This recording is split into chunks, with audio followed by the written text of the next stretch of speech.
Hello, my name is Dr. Alan Wegg.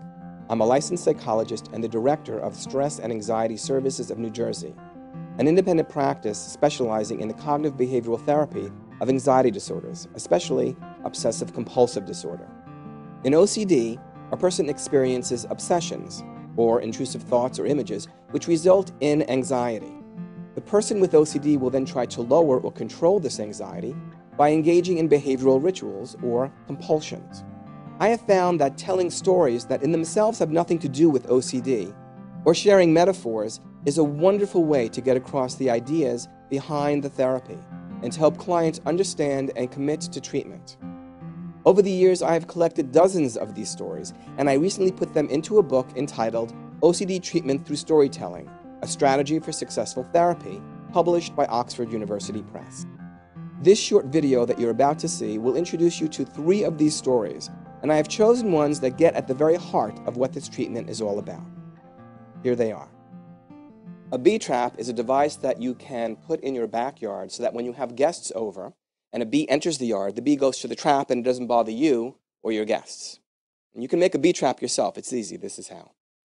You just go to the store and you buy one of those 2 or 3 liter bottles of soda, the one where the plastic is clear, not the green or the brown tinted. You empty out the soda, you take off the label, so you have a long, clear plastic bottle. You take honey, you pour it into the top of the bottle, let it go straight down, form a small puddle at the bottom of the bottle.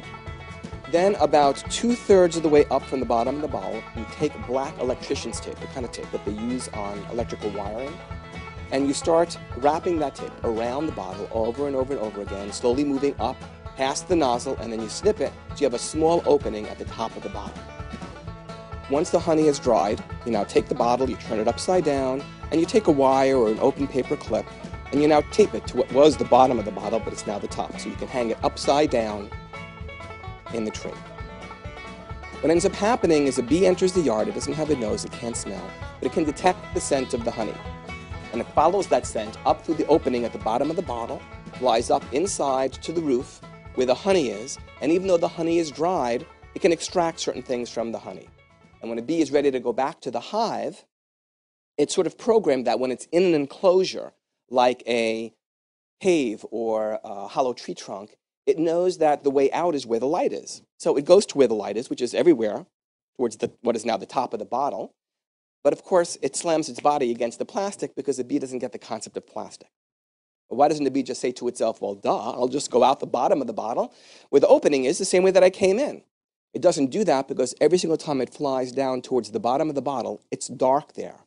We blocked out the light with the black tape. And so it feels like it's flying in the wrong direction and it flies back up, but that keeps it trapped. In order for the bee to escape the trap, what it has to do is it has to fly in what feels like the wrong direction. It has to fly into the darkness to fly out to freedom. What's this got to do with the cognitive behavioral therapy for obsessive-compulsive disorder? Everything. When you have OCD and you get anxious about whatever, your tendency is to either avoid or to do things to help yourself feel more safe and less anxious.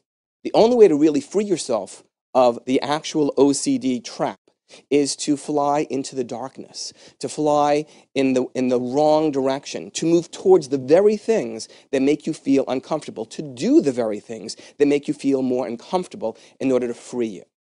That is called exposure therapy because you're exposing yourself to the very thing that you want to escape from.